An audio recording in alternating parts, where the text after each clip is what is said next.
সম্মানিত বন্ধুগণ, আসসালামু আলাইকুম। দূরে কাছে দেশে অথবা দেশের বাইরে থেকে প্রিয় বন্ধুরা, ঠিক এই মুহূর্তে যেখান থেকে বাস্তব জীবনের গল্প শোনার জন্য আমার সাথে জয়েন করেছেন, আমি আপন আর যে আপন জীবনের গল্পের 909তম পর্বে আপনাকে বরাবর মতো স্বাগতম জানাচ্ছি। বন্ধুগণ, আজ আমি আপনাকে শোনাবো ময়মনসিংহের ছেলে মোহাম্মদ বোরহান উদ্দিনের জীবনের হৃদয় কাঁপানো চরম প্রতারণামূলক এক বাস্তব জীবন কাহিনী। বন্ধুরা, আজকের গল্পের টাইটেল যে যমজ 3 সন্তান জন্ম দিয়ে পালিয়ে যায় প্রবাসীর স্ত্রী। খুবই আতঙ্কজনক, খুবই প্রতারণামূলক এক বাস্তব জীবন কাহিনী। বন্ধুরা, একটা সন্তান হওয়ার পরে মা কতই না খুশি হয় এবং মায়ের যতই কষ্ট হোক না কেন, নবজাতক সন্তানটাকে যখন মায়ের বুকে দেওয়া হয়, ওই সন্তানটাকে বুকে জড়িয়ে ধরে মা তার সমস্ত কষ্ট নিমেষে ভুলে যায়। অথচ সেই মা কেন যমজ 3 সন্তান জন্ম দেওয়ার পরে এই সন্তানদেরকে রেখে পালিয়ে গেল? পুরোটা গল্প আপনাকে এক নতুন বাস্তবতার সাথে পরিচয় করিয়ে দিবে, যে বাস্তবতার কথা আপনি কখনো ঘুমের মধ্যে স্বপ্নেও দেখেননি। বন্ধুগণ, আমি বিশেষ করে প্রতিটা প্রবাসীর স্ত্রীকে রিকোয়েস্ট করব যে গল্পটা আপনারা কেউ মিস করবেন না, কারণ আগামী দিন আপনার সাথেও হতে পারে এমন লোম রহস্যকর প্রতারণাজনক ঘটনা। তাই গল্পটা শুরু থেকে শেষ পর্যন্ত শোনার পরে আমাদের ময়মনসিংহের ভাই প্রবাসী বোরহান উদ্দিনকে আপনার মতো করে একটা মন্তব্য কমেন্ট বক্সে লিখবেন। ধন্যবাদ সবাইকে। সুপ্রিয় বন্ধুগণ, আসসালামু আলাইকুম। আমার নাম মোহাম্মদ বোরহান উদ্দিন, আমার বাড়ি ময়মনসিংহ। বন্ধুগণ, আমি আমার জীবনের গল্পটা শুরু করার শুরুতে আপনাদেরকে আমার পরিবারের ব্যাপারে জানিয়ে রাখি। আমার পরিবারে আমি আছি, আমার বাবা আছে, মা আছে, তাছাড়া রয়েছে আমার দাদা দাদি সহ আমার ছোট 2টা ভাই সহ ছোট একটা বোন। আমরা টোটাল 3 ভাই 1 বোন। আমাদের পরিবারটা ময়মনসিংহ শহর থেকে অনেক দূরে কোনো এক ছোট্ট গ্রামের এক নিম্নবিত্ত পরিবার। আমার বাবা পেশায় একজন কৃষক। আমাদের নিজেদের কোনো জায়গায় সম্পত্তি নেই। বেশিরভাগ সময় আমি দেখতে পাই যে আমার বাবা অন্যের জমি চাষাবাদ করেই ফসল ফলিয়ে সেই ফসল বিক্রি করে খুব কষ্ট করে জীবনযাপন করে। ছোটোবেলা থেকে প্রচণ্ড অভাব, অনটন আর যন্ত্রণার মাঝে আমার শৈশবের দিনগুলো কাটে। আমার পড়াশোনা করার তেমন কোনো সৌভাগ্য হয়নি, আমি পড়াশোনা করতে পারিনি। ছোটোবেলা থেকেই বাবা মায়ের অভাব, অনটন, ওই টানা পড়ার সংসারে আমার দিনগুলো পড়াশোনা বিহীনে কাটতে থাকে। আমি ছোটোবেলা থেকেই টুকিটাকি মানুষের কাজ করি। টুকিটাকি এই বয়সে যতটুকু পারি, মানুষ এখানে ওইখানে বিভিন্ন জায়গায় আমাকে কাজে নিয়ে যায়, আমি তাদের সাথে কাজ করি। এমন করতে করতে আমি একটা পর্যায়ে প্রায় অনেকটাই বড় হয়ে যাই। আমি যখন অনেকটা বড় হয়ে পড়ি, তখন আমার ছোট যে বোনটা ছিল, আমার এই বোনটাকে আমার মা চিন্তা ভাবনা করলো যে আমার এই বোনটাকে মাদ্রাসায় পড়াশোনা করাবে। যার জন্য আমরা 3 ভাইকে, আমাদের 3 ভাই কোনো ভাই পড়াশোনা করেনি। আমার একেবারে ছোট যে বোনটা আছে, ওই বোনটাকে আমার আম্মা তখন মাদ্রাসায় ভর্তি করায়। আমারও অনেক ইচ্ছা ছিল যে আমার এই বোনটা মাদ্রাসায় পড়াশোনা করে একদিন মানুষের মতো মানুষ হবে। যার নিরীক্ষে আমার বোনটা পড়াশোনা করত এবং রাত জেগে পড়াশোনা করত। আমার এই বোনটা যথেষ্ট পরিমাণের মেধাবী একজন ছাত্রী ছিল। তো অভাবের এই সংসারে মাঝে মাঝে আমি যখন মাঠে ঘাটে কাজ করতে যাই, অনেকেই বলে যে দুধ খেলে নাকি মাথার ব্রেন বাড়ে, মানে কেউ যদি দুধ খায় তাহলে তার মাথার ব্রেন বুদ্ধি বৃদ্ধি পায়। তো আমাদেরও তো আসলে খুবই গরিব, আমাদের অত টাকা পয়সা নাই। আমার বোনকে আমার খুব ইচ্ছা ছিল যে প্রতিদিন অন্তত 1 গ্লাস করে যদি দুধ খাওয়ানো যেত তাহলে তার ব্রেনের বিকাশ ঘটতো। তো দুধ যদি রোজ করি তাহলেও দেখা গেল কি যে মানে অনেক কম দুধ আমাদেরকে দিবে এবং সেটার জন্য অনেক বেশি টাকা দেওয়া লাগবে। আর এছাড়া যদি ছোটো বোনটা পড়াশোনা করে বলে ওকে দুধ খাওয়াই, আমার একেবারে ছোট যে ভাইটা আছে ওইটার মানে ছোটোই আমার বোনটা, দুটোটা প্রায় পিঠাপিঠি। তা আমার ভাইটা বলবে যে দেখো আপু পড়াশোনা করে বলে ভাইয়া আপুরে দুধ খাওয়ায়, কিন্তু আমারে তো দুধ খাওয়ায় না, আমার দুধ দেয় না। ছোটো ভাইটার মনেও কষ্ট যাবে। তখন চিন্তা করলাম যে পরিবারের মুখে একটু দুধ তুলে দিব, মানে একটু দুধ খাওয়াবো। দাদা দাদিও তখন আসছে, বাট তারা অনেক বয়স হয়ে গেছে, তারাও একটু দুধ খাবে এবং আমার বোনটাও পড়াশোনা করতেছে, তারও মেধাশক্তি বাড়বে, একটু দুধ খাওয়াবো। তাই চিন্তা ভাবনা করলাম যে দুধ রোজ করলে তো আর এত দুধ রোজ করা যাবেও না, এত দুধ রোজ করলে তো মাসে অনেক টাকা আসবে, এই টাকা তো আমি দিতে পারবো না। পরে আমাদের এলাকায় এক লোকের সাথে আলোচনা করলাম যে এমনি আমি একটু দুধ রোজের ব্যবস্থা করতে চাই। তিনি আমার বলে তুই তো প্রতিদিনে মাঠে ঘাটে কাজ করিস, কোনো দিন কারো জমি বাসিস, কখনো ধান কাটিস, মাঠে ঘাটে 24 ঘন্টায় পড়ে থাকিস। একটা কাজ কর, কারো কাছ থেকে একটা গরু বর্গা নিয়ে নে।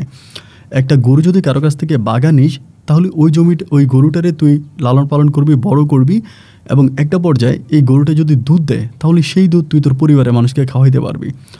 আমি তখন বললাম যে এটা কীভাবে সম্ভব যে আমি একটা গরু বর্গা নিব, এই গরু একটা সময় বড় হবে, তারপরে দুধ দেবে, এত সময় তো আমাদের নাই, এত সময় তো হবে না।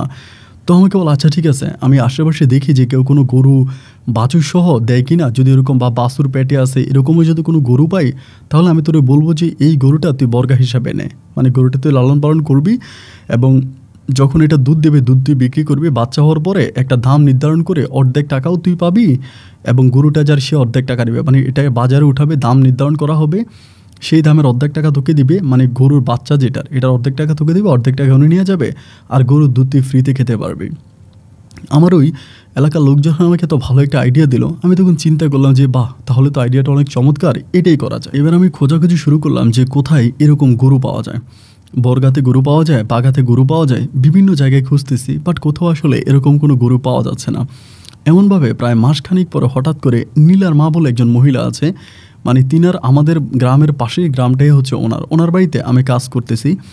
তো ওই ওনাদের বাড়িতে আমি বেশিরভাগ কাজ করতাম, ওনাদের বাড়িতেই হচ্ছে অনেক বেশি কাজ থাকতো। তো নীলার মা বলে ওনাকে আমি ডাকি।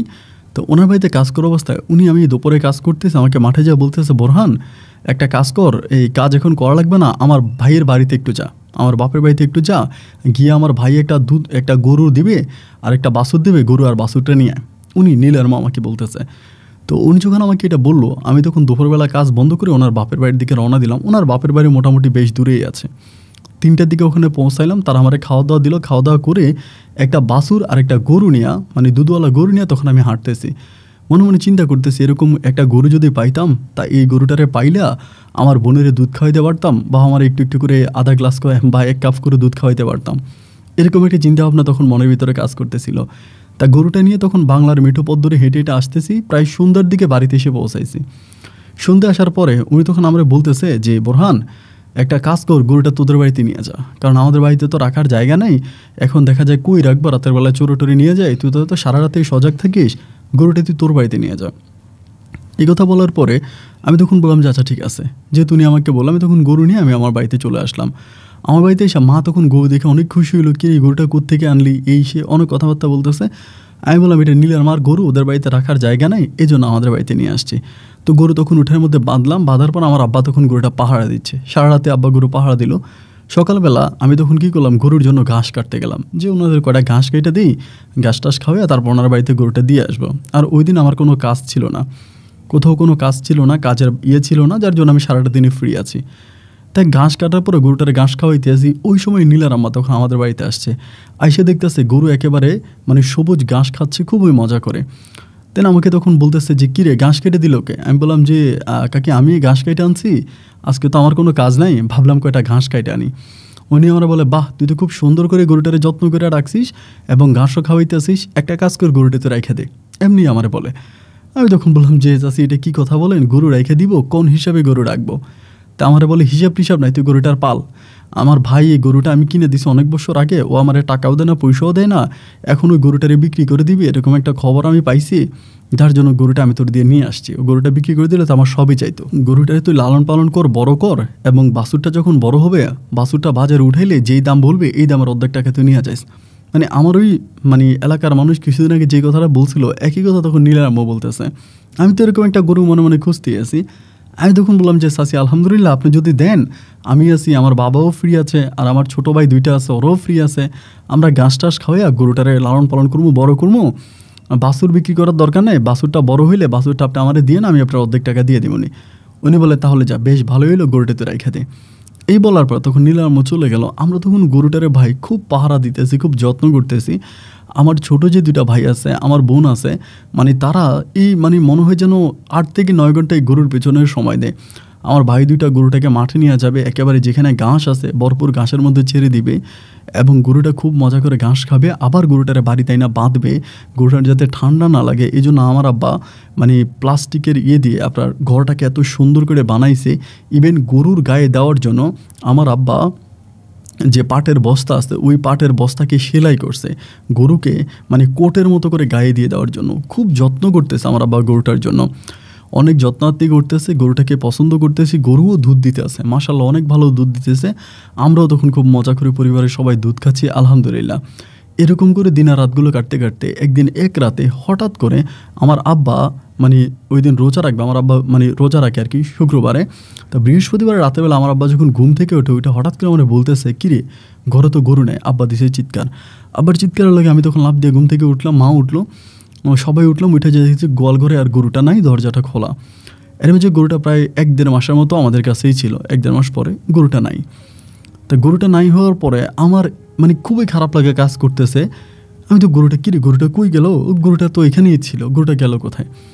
তখন চিৎকার দিলাম, চিৎকার দেওয়ার পর আশেপাশের মানুষজন সবাই ঘুম থেকে উঠলো, যার কাছে যেটা আছে টর্চ লাইট, হারিকেন এবং যার কাছে যা আছে তা নিয়ে সবাই তখন চারদিকে গরু খোঁজাখুঁজি শুরু করলো যে গরু কোথায় গেল। এদিকে ওইদিকে সব দিকে গরু খুঁজতেছি, বাট গরুর কোনো সন্ধান পাওয়া যাচ্ছে না। গরু নাই নাই নাই, একেবারেই নাই। সবাই চারদিকে চিৎকার দিতেছে, আশেপাশের গ্রামের সব মানুষ তখন ঘুম থেকে উঠে গেল যে গরু কোথায় গেল। সবাই গরুর সন্ধানে মাতোয়ারা, বাট কোথাও আর গরুটাকে পাওয়া গেল না। গরুটাকে না পাওয়া যাওয়ার পরে দেখতে দেখতে সকাল হয়ে গেল। সকাল হয়ে যাওয়ার পর আমরা তখন নীলাদের বাড়ির দিকে গেলাম। নীলার বাড়ির দিকে আমি আর আমার মা গেলাম। গিয়ে নীলার আমারে বললাম যে চাচি, এই ঘটনা, গতকালকে রাতে তো চাচি আমার গরুটা চুরি হয়ে গেছে, বাসুসহ গরুটা নিয়ে গেছে। উনি তখন আমাকে ভালো মন্দ কিছুই বললো না, জাস্ট আমার দিকে তাকাই ছিল অনেকক্ষণ। তাকিয়ে থেকে বলতেছে, আচ্ছা ঠিক আছে তুই যা, আমি বিকেলবেলা আমনি, কী হয়েছে আমি বিকেলবেলা দেখবো। ওনার এই কথা বলে, ফজরের আজানের পরে এই কথা বলে আমি তখন বাড়িতে আসছি। আসার পরে তো মনটা অনেক খারাপ, যে এত খারাপ বলে বুঝাতে পারবো না। এই গরুটাকে এত কষ্ট করে লালন পালন করলাম, মানে একদম নিজের সন্তানের মতো এটা আমি পালতাম। শুধু আমি না, আমার মা পর্যন্ত কান্না করে গরুটা হারিয়ে যাওয়ার পরে, বাবা কান্না করে, ভাইগুলো তো চিৎকার করে কাঁদে। সবার অনেক আদরের যত্নের একটা গরু ছিল, এভাবে হারিয়ে যাবে এটা কেউ কখনো ভাবতে পারি নাই।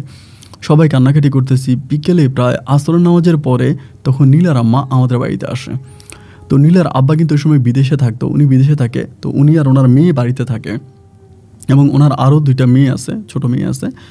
তো উনি তখন বাড়িতে আইসা আমারে বলতেছে যে গরুটা কিভাবে হারাইলো রে বোরহান, কিভাবে? আমি তখন বললাম যে চাচি, এই ঘটনা, আমরা তো এখানেই বাঁধছিলাম, আমার আম্মা আমরা সবাই মিলে বুঝাইতেছি যে এখানে গরুটারে বাঁধছিলাম, গরুর ঘরটাও সুন্দর করে বানাইছি, কিন্তু রাতের বেলায় চোর ঢুকে ঘরের ভিতরে গরুটা নিয়ে গেছে। উনি বলে, গরু কি নিয়ে গেছে না তুই গরু বিক্রি করে দিছিস? এইভাবে ডাইরেক্ট। আমি তখন বলি, আস্তাগফিরুল্লাহ চাচি, আপনি এটা কী বলেন? আপনাদের বাড়িতে আমি এতদিন কাজবাজ করি, আপনি আমার নিজস্ব লোক, আপনি এটা আমার কীভাবে বলতে পারেন যে আমি গরু বিক্রি করবো? আমি গরু বিক্রি করবো কেন? গরু তো আমি বিক্রি করার জন্য আনি নাই, গরু আমি পালার জন্য আনছে। উনি আমারে বলে, দেখ বোরহান, বেশি চালাকি করিস না, অতিরিক্ত চালাকি কিন্তু ভালো না, অতিরিক্ত চালাকি মানুষের গলায় ধরে। তুই যেখানে কাজ করতে যাইতিস সবাইরে বলতি তুই বিদেশে যাবি, তোর বাবার কাছে টাকা নাই, বিদেশের টাকা যদি জোগাড় হয় তুই বিদেশ চলে যাবি, এরকম কথা তুই সবাইরে বলতি। আমার কাছে অনেক প্রমাণ আছে, অনেক লোকদের সাথে তুই মাঠে ঘাটে কাজ করতে করতে এই কথা বলতি। তো হ্যাঁ, আমি অনেকেরই কাছে বলতাম, এটা মিথ্যা না, চাষি যেটা বলছে এটা সত্য কথা। আমি মাঠে ঘাটে কোথাও কাজ করতে গেলে কারোর সাথে দেখা হইলে ওরে বলতাম যে যদি মানে আমার বাবার যদি টাকা থাকতো আমি বিদেশ চলে যেতাম, কারণ বিদেশ গিয়ে মানুষে অনেক টাকার মালিক হয়।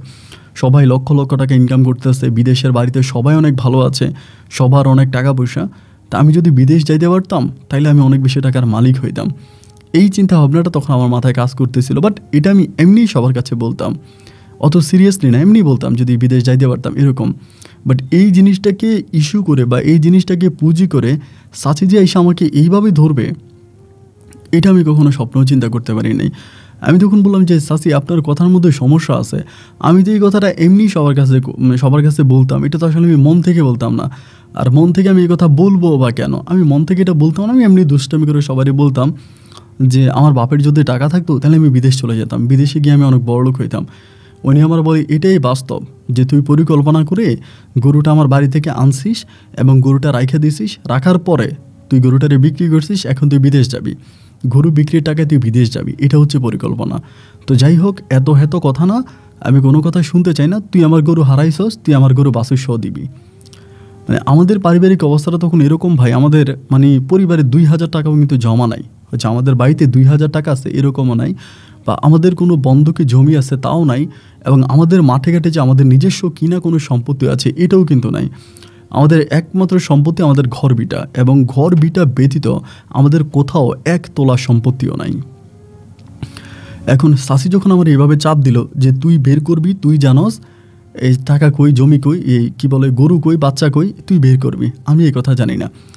এই কথা বলে চাচি তখন বাড়িতে চলে গেল এবং চাচি চলে যাওয়ার পরে তখন আমিও কান্না করতেছি, মাও কান্না করতেছে। আমরা সবাই তখন টেনশনে পড়ে গেলাম যে কী ব্যাপার, গরু তো আমরা বিক্রি করি নাই, গরু তো চুরি হয়ে গেছে। এখন যে গরু চুরি হয়েছে এটা তো ওনাকে বিশ্বাস করতে পারি না।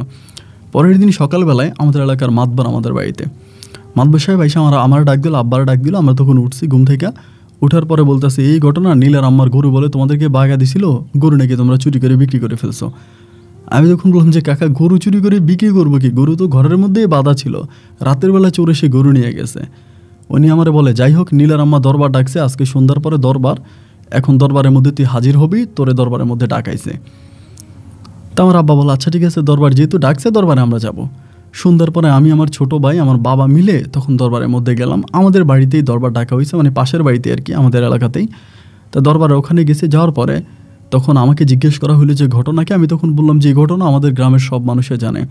আমার আব্বা সেয়ারি খাওয়ার জন্য ঘুম থেকে উঠছে, উঠার পরে গরু ঘরে যায় দেখতেছে গরু নেই। আব্বা চিৎকার দিছে, আমি উঠছি, সবাই উঠছি, সবাই খোঁজাখুঁজি করছি, গরুরে আমরা কোথাও পাই নাই।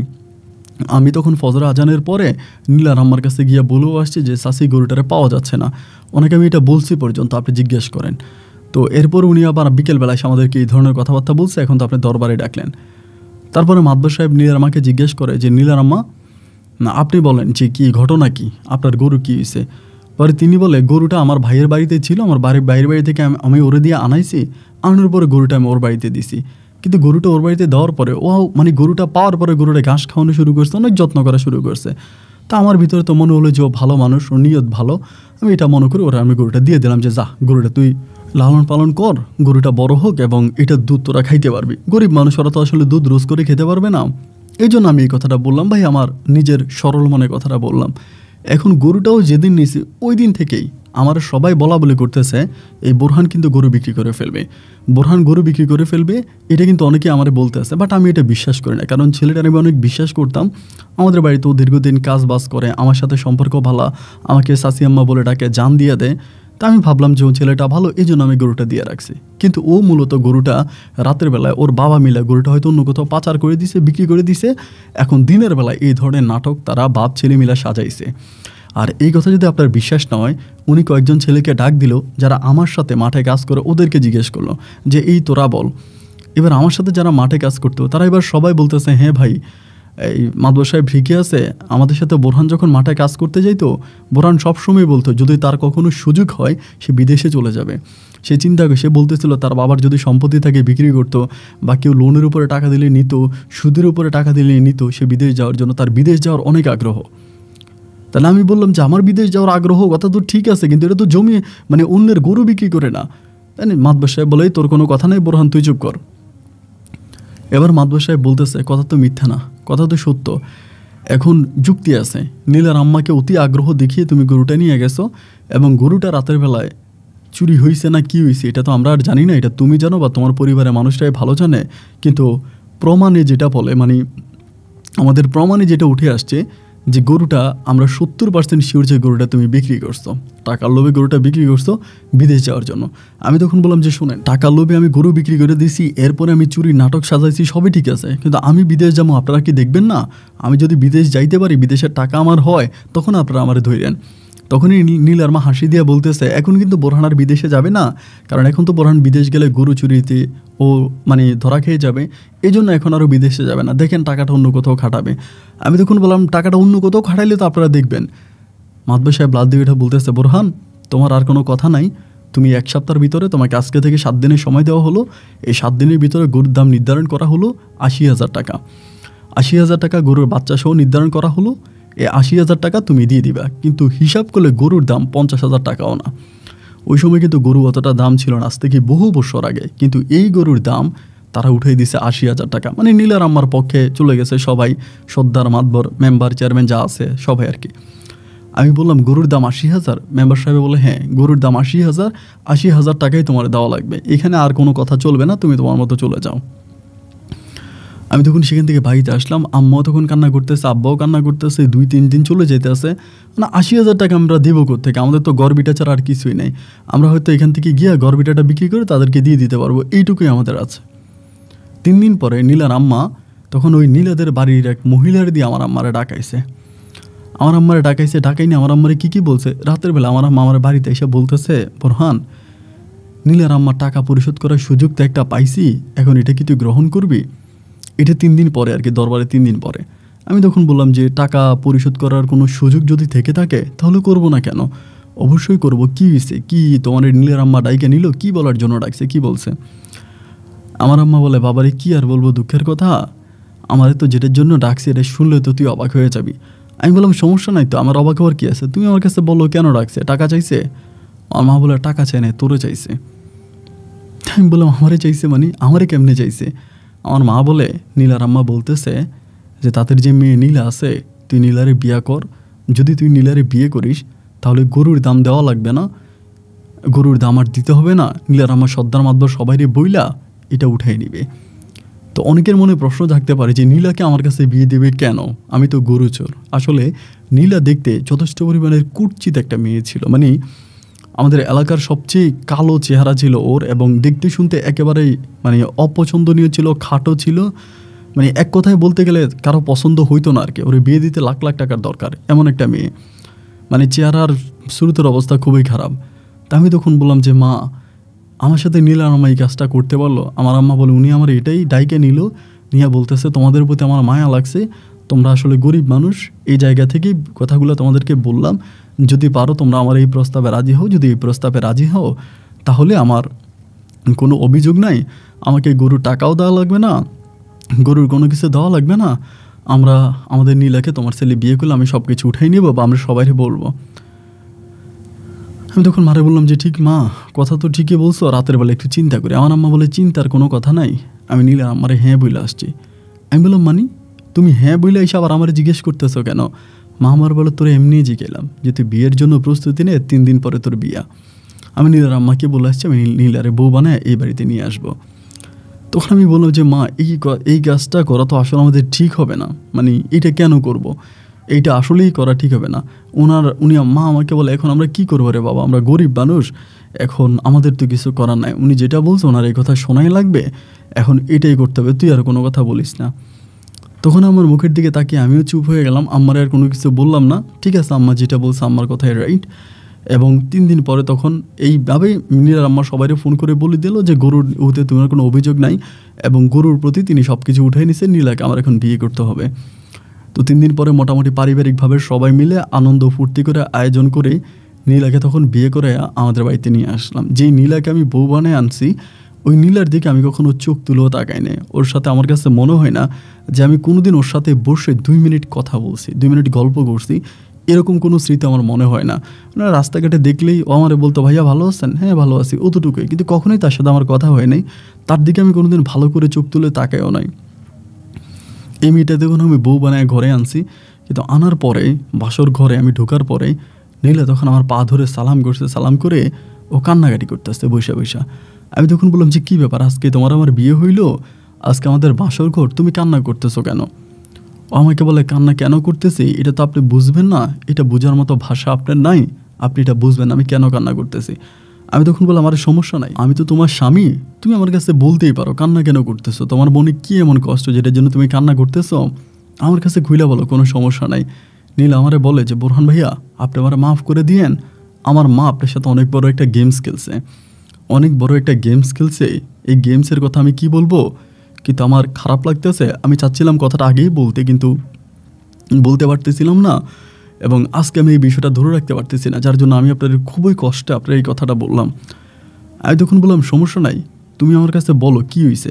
ও আমারে বলে, আপনি আমার মাথায় হাত দিয়ে বলেন যে এই কথাটা কখনো আমার আম্মারে বলবেন না, এবং এই বিষয় নিয়ে আমার আম্মার সাথে কোনো আলোচনা করবেন না।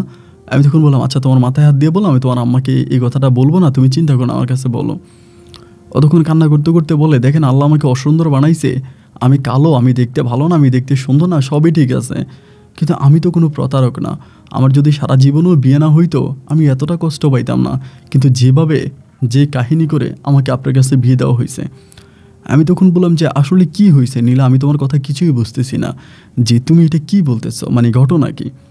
ও তখন আমাকে বলে, আপনার গরুটা হারিয়ে গিয়েছিল না? আমি বললাম হ্যাঁ। তো বলে, গরু টাকা পরিশোধ করতে পারেন নাই বলেই তো আপনি আমাকে বিয়ে করছেন, তাই না?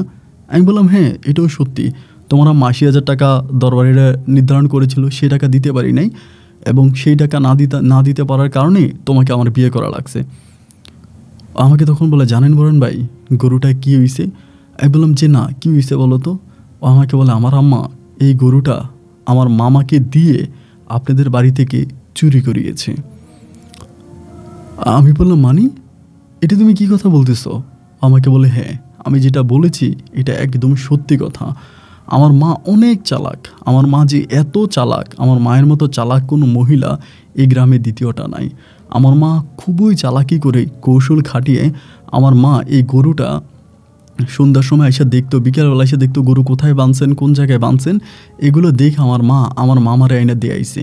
এরপরে মামা রাতের বেলা আইসা আপনাদের গল থেকে গরুটা খুলে নিয়ে মামার বাড়িতে নিয়ে গেছে। গরুটা যেখান থেকে আনছেন গরুটা সেখানেই আছে, আমার মামাই নিয়ে গেছে। এবং এই কৌশলে আমার মা আপনাকে দেখছে যে আপনি দেখতে শুনতে মানুষ ভালো আছেন, আপনি অনেক সৎ নিষ্ঠাবান।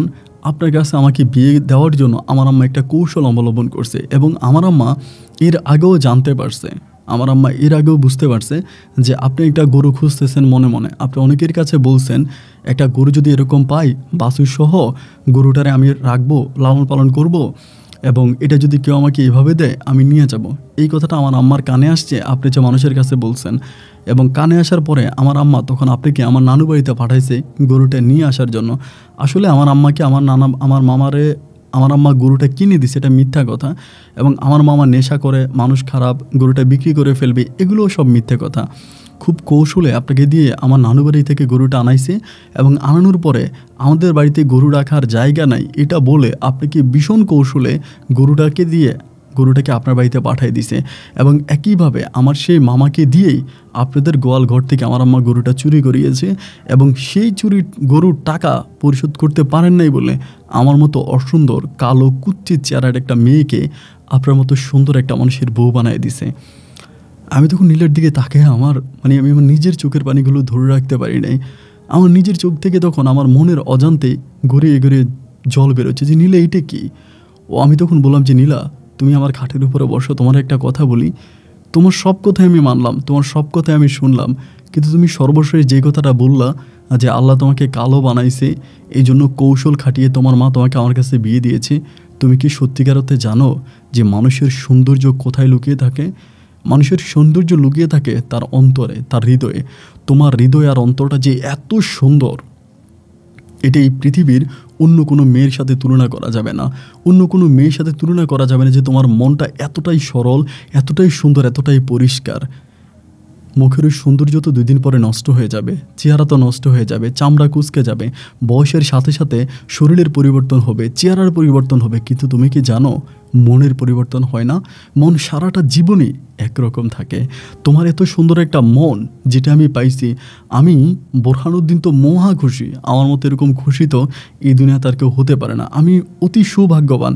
তোমার আম্মা আমার ক্ষতি করতে গিয়ে আমার উপকারী করেছে। আমি যদি অন্য কোথাও বিয়ে করতাম তবে এত সুন্দর, এমন মিষ্টি, এত সৎ নিষ্ঠাবান একটা বউ আমি পাইতাম না। তোমার আম্মা তোমাকে দিয়েছে মানে তিনি আমার ক্ষতি করতে গিয়ে আমার উপকার করে দিয়েছে। এই কথা বলে আমি তখন নীলাকে আমার বুকের মাঝে জড়িয়ে ধরি এবং সেদিনকার পর থেকে আমি গ্যারান্টি দিয়ে বলতে পারবো যে নীলা যে আমাকে কী পরিমাণের শ্রদ্ধা করে, কী পরিমাণে সম্মান করে, ভালোবাসে, যে ভালোবাসার বর্ণনা আমি দিয়ে শেষ করতে পারবো না। এরকম করে দিনগুলো কাটতে থাকে। প্রায় 2-3 মাসের মতো আমি নীলার সাথে সংসার করি। 5 মাস আমি নীলার সাথে সংসার করি, কিন্তু এই বিষয়গুলো আমি আমার মাকেও কিন্তু কোনোদিন বলি নাই। আমি আমার আম্মাকেও বলি নাই যে এই ঘটনাগুলো নীলার আম্মা ঘটাইছে বা নীলার আম্মা এগুলো করছে। আমি আমার মাকেও বলি নাই, কারণ বললে আমার আম্মা নীলার মায়ের সাথে ঝগড়া করবে, এলাকার ভিতরে একটা ঝগড়াঝাটি হবে, মারামারি হবে। এই জন্য আমি আমার মাকে এই বিষয়গুলো বলি নাই। আমি এগুলো আমার বুকের ভিতরে চাপা দিয়ে রাখছি যে নীলা আমাকে বলছে, আমি আমার ভিতরে এগুলো সেভ করে রাখছি। এরকম করে 4 মাস কেটে যাওয়ার পরে একদিন নীলা আমাকে বলতেছে যে বোরহান তোমার একটা কথা বলি, তুমি আমার কাছে মিথ্যা বলো না, সত্য বলো। আমি তখন বললাম না না, মিথ্যা বলবো কেন? তুমি আমার এত লক্ষ্মী একটা বউ, তোমার কাছে কি আর মিথ্যা বলা যায়? আমি তোমার কাছে কোনো মিথ্যা কথা বলবো না, আমি সত্যিই বলবো। কি হয়েছে তুমি আমারে বলো। ও আমারে বলে, আচ্ছা তোমার কি সত্যি বিদেশ যাওয়ার কোনো প্ল্যানিং আছে? তুমি যে মানুষের কাছে বলতে তুমি বিদেশে যাবা, তোমার বিদেশ যাওয়া দরকার, এগুলো যে তুমি বলতা, এই কথাগুলো কি সত্যি? তুমি কি বিদেশ যেতে চাও? আমি বললাম হ্যাঁ, আমি তো বিদেশ যেতে চাই। চাই না এটা কেমন কথা? অবশ্যই বিদেশ যেতে চাই। ও ও আমাকে বলে, তাহলে কি আমি আমার আব্বুর সাথে কথা বলবো? আমার আব্বু কিন্তু অনেক ভালো, আমার আম্মার মতো অতটা ক্রিমিনাল না, আমার আম্মার মতো এরকম প্রতারক না। আমার আব্বু আমাকে অনেক ভালোবাসে, আমাকে অনেক আদর করে, সম্মান করে, শ্রদ্ধা করে। এখন আমি যদি আমার আব্বুর কাছে বলি, আমার আব্বু কিন্তু তোমাকে বিদেশে নিয়ে যাবে। আমার আব্বু কিন্তু এমনি আমাকে বলছে যে জামাই কোনো কিছু বলে কি না, বা জামাইয়ের কোনো কিছু লাগবে কি না তুই জিজ্ঞেস করিস। আমি তখন বললাম যে নীলা, আমি তোমার মতো এত সুন্দর একটা বউ পাইছি, আমার আর কোনো কিছু প্রয়োজন নাই। আমার তোমার আব্বার টাকায় বিদেশে যেতে হবে না। আল্লাহ যদি আমাকে সাধ্য দেয়, আল্লাহ যদি আমাকে সামর্থ্য দেয়, আমি নিজের টাকায় বিদেশ যাব, তুমি চিন্তাই করো না। এরকম করতেছি। পরে নীলা আমাকে বলতেছে, না না না, এটা হতে পারে না। তুমি বিদেশে, তুমি যদি বলো আমি আব্বুর সাথে কথা বলবো, তুমি আমাকে বলো। আমি ওরে বললাম যে না, প্রয়োজন নাই। কিন্তু ও আমাকে এরপরে সবসময় প্রেশার দিত যে না, তোমাকে বিদেশ যাওয়াই লাগবে, তোমাকে বিদেশ যেতে হবে, তুমি তোমার স্বপ্ন পূরণ করো। ও ওর বাবার সাথে কথা বলতে শুরু করলো। একদিন ওর বাবা মারে ফোন করলো, ফোন করে জিজ্ঞেস করলো যে বোরহান, আমি একটা ভালো ভিসা পাইছি, একটা কোম্পানির ভিসা, এবং ভিসাটা অনেক ভালো, এই ভিসায় তুমি যদি আসো তাহলে খুব উপকার হবে, এখন তুমি যদি আসো, এরকম করে আমারে বলতেছে। আমি তখন বললাম যে দেখেন, আসলে কি বলবো আপনার, দুঃখের কথা, আমার তো বিদেশ যাওয়ার ইচ্ছা ছিল, কিন্তু আমি চাই না আমি আপনার টাকায় বিদেশ যাই, এটা আমার প্রয়োজন নাই, আমি আপনার টাকায় যেতে চাই না। উনি আমার বলে, ঠিক আছে, তুমি যদি আমার টাকায় যেতে না চাও তাহলে কিছু টাকা তুমি দাও এবং কিছু টাকা আমি দিই, আমরা দুজনের সমঝোতার মাধ্যমে তোমার বিদেশে আনি। এই কথা উনি আমারে বললো। বলার পরে আমি তখন বললাম যে আচ্ছা ঠিক আছে, সমস্যা নাই, তাহলে কীভাবে কী করতে হবে আপনি আমারে বলেন। তিনি তখন আমাকে সর্বপ্রথম আমার জন্য 10,000 টাকা পাঠায়, এবং এই 10,000 টাকা দিয়ে আমি তখন আপনার পাসপোর্ট করি। এবং পাসপোর্ট করার পরে তিনি তখন বিভিন্ন জায়গায় কথাবার্তা বলতেছে, আমাকে বিদেশে নিয়ে যাওয়ার বিষয়ে আলোচনা করতেছে। আমার পাসপোর্টের কপিও এক জায়গায় জমা দিল, এবং সেখানে প্রায় 2 মাস পরে আমার তখন ভিসা লাগছে। এখন ভিসা লাগার পরে সব কিছু মিলিয়ে খরচ হবে 4.5 লাখ টাকা। 4.5 লাখ টাকার মতো খরচ হবে আমার যেতে।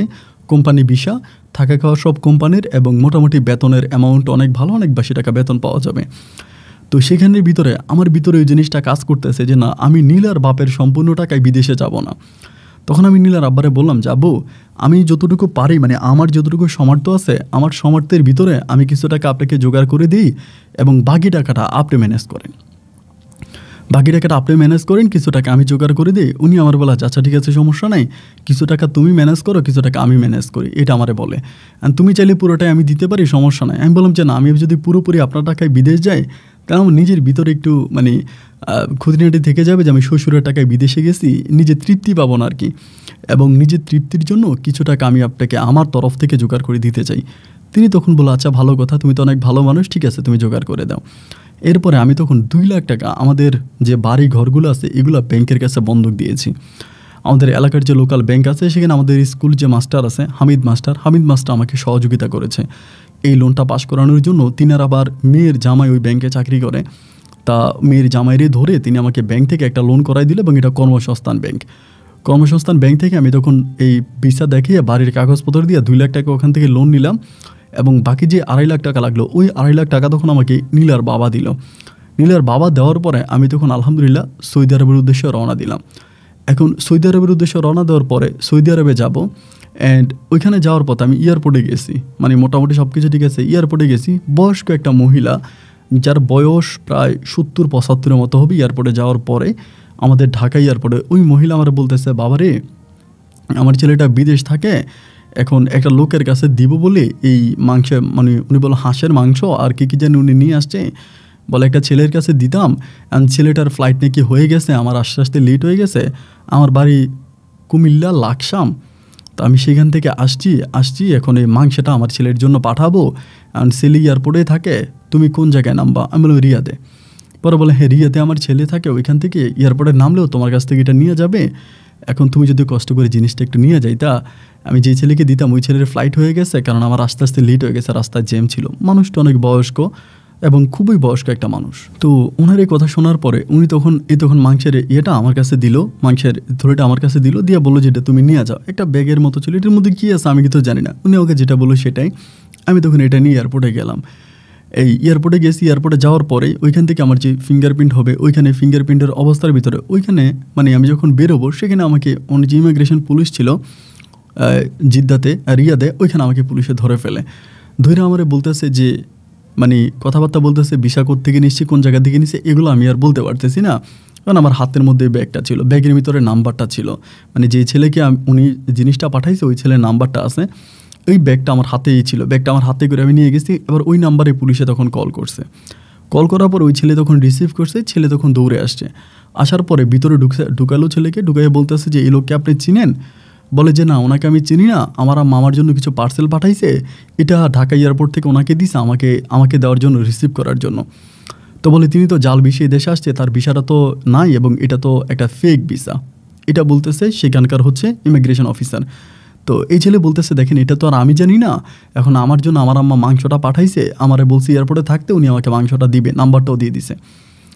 পরে আমার হাত থেকে ওনাকে মাংসটা দিয়ে দিল, দিয়ে দেওয়ার পরে ওই লোকটারে তখন বলতেছে যে ভাই ঠিক আছে আপনি যান, ওনাকে আমরা জেল হাজতে প্রেরণ করব এবং এই ভিসা কোথ থেকে পাইলো বা ভিসার আশয় কি আমরা এগুলো সব কিছু জানবো, এই কথা বলে ওখানে ওই ভাইটাকে তখন পাঠিয়ে দিল। সে তখন মাংসের টুকরোটা নিয়ে মাংসটা নিয়ে চলে যাচ্ছে এবং বারবার পিছনের দিকে ফিরে তাকাইতে আছে, আমার সাথে কথা বলার চেষ্টা করতেছে, কিন্তু পুলিশ আর আমার সাথে কথা বলতে দিল না। সেখান থেকে ইমিগ্রেশন পুলিশ তখন আমার সাথে কথাবার্তা বলে আমাকে তখন এখান থেকে জেলে প্রেরণ করলো। এবং জেলে পাঠানোর পরে আমার শ্বশুর কিন্তু আর আমাকে দেখার জন্য আসলো না বা আমার কোনো খোঁজখবর নিল না। একদিন পর্যন্ত আমাকে জেলের ভিতরে আটকায় রাখি, ইমিগ্রেশনের জেলেই, কিন্তু আমার কোনো শ্বশুর বা আমাকে যে ভিসা দিল কেউ আমার কোনো খোঁজখবর নিল না, আমি আসছি কি আসি নাই সেটাও কেন জানো না। এবং পরের দিনে ফিরতি ফ্লাইটে আমাকে তখন আবারও পুনরায় সৌদি আরব থেকে আমাকে তখন আবার পুনরায় বাংলাদেশ এয়ারপোর্টে পাঠিয়ে দেওয়া হয়। বাংলাদেশি এয়ারপোর্টে আসার পরে আমি তখন চিৎকার করে কান্নাকাটি করতেছি, আমি তখন বাড়িতে গেছি। তো বাড়িতে যাওয়ার পর আমার মনটা তখন অতিরিক্ত খারাপ লাগতেছে, খুব খারাপ লাগতেছে। আমি আবার ওই পুলিশের কাছে আমার বাড়ির ঠিকানা, গ্রামের ঠিকানা, আমার যেই ঠিকানা আছে আমি সব কিছু দিয়ে আসছি, আমার ফোন নাম্বারটা আমার সব কিছু দিয়ে আসছি, যদি এই বিষয়ে তারা রিসার্চ করবে কোনো কিছু হবে এবং যদি তাদের তরফ থেকে আমাকে কোনো সাহায্য করার থাকে তাহলে তারা করবে। কোম্পানিটা নাই, কোম্পানিটা বন্ধ এবং এই ভিসাটা জাল ভিসা, এই ইনফরমেশনের জন্য আমি ওনাদেরকে আমার সমস্ত ডকুমেন্টগুলো দিয়ে আসছি বা পাসপোর্টের ফটোকপি আমি দিয়ে আসছি। তো দিয়ে আসার পর আমি তখন বাড়িতে আসছি, বাড়িতে আসার পরেই এই দিয়া মনে করুন খুব ঝামেলা হয়ে গেল। বাড়িতে আসার পরে আমার মা বলতেছে যে নীলের বাবে আমাদের সাথে বেইমানি করছে। আর এরই মাঝে আমি সৌদি আরবে যাওয়ার পরেই আমি জানি না যে আমার আম্মা নীলের কাছ থেকে কোনো কিছু শুনতে পারছে কিনা বা নীল আমার মাকে তার ওই গরু চুরির ব্যাপারে কোনো কিছু বলে দিয়েছে কিনা। সৌদি আরব থেকে যখন আমি দেশে ফিরলাম এবং দেশে ফেরার পরে মা তখন এই নীলের আব্বার সাথে হুমকি দুমকি এটা ওইটা অনেক ঝামেলা করতেছে যে নীলের আব্বা আমাদেরকে জাল ভিসা দিছে এটা ওইটা। এবং এরই মাঝে আমার মা কি নীলের মাধ্যমে শুনছে নাকি অন্য কারো মাধ্যমে শুনছে, আমার মা এই বিষয়টা পুরোপুরিভাবে জেনে গেছে যে গরু চুরির ঘটনাতে আমাদেরকে ফাঁসিয়ে নীলার মা নীলাকে আমাদের কাছে বিয়ে দিছে, আমার কাছে বিয়ে দিছে। এটা আমার আম্মা সম্পূর্ণভাবে জেনে গেছে এবং এটা জানার পরে আমার আম্মা যে এত পরিমাণে রেগে গেছে যেটা বলার মতো না। মা তখন নীলার মায়ের চেহারাই দেখতে পারে না, নীলার মায়ের সাথে কথাই বলে না, অন্যরকম একটা অবস্থা। পারিবারিক অবস্থাটা তখন এতটাই খারাপ হয়ে গেল যেটা বলার মতো না।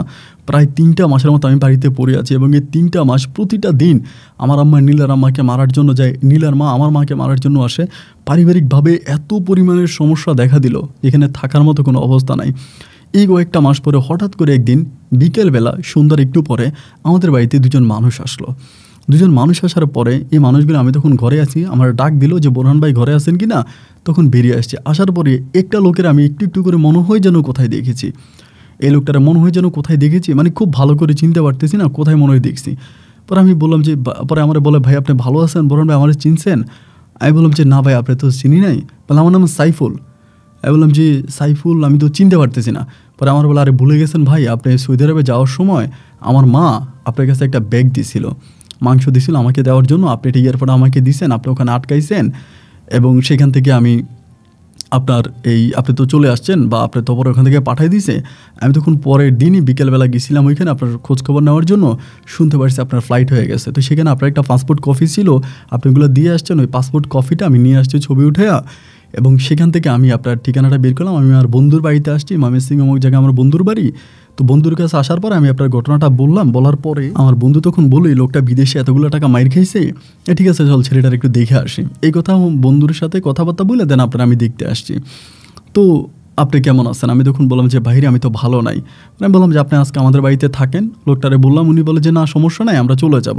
তারপর আমি জোরাজোরি করার পরে এই 2টা ভাই, সাইফুল ভাই আর ফরিদ ভাই, ফরিদ ভাই আমাদের এলাকার মানুষ, সাইফুল ভাইয়ের বাড়ি হচ্ছে কুমিল্লা লাকসাম, উনি এখানে। পরে তারা দুজনে আমাদের বাড়িতে ছিল। পরে আমার বাড়িতে এই যে থাকার পরে এইভাবে ঝগড়াঝাটি মারামারি এই জিনিসগুলো শুনতে পাইছি। জিজ্ঞেস করেছে ভাই কী হয়েছে, আপনার বাড়িতে এরকম ঝগড়াঝাটি এত মারামারি এরকম কেন?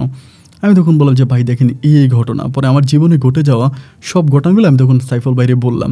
সাইফুল ভাইরে বলার পরে তিনি তখন বলে, আয় হ্যাঁ রে, আপনি তো আসলেই অনেক দুঃখের মধ্যে আছেন।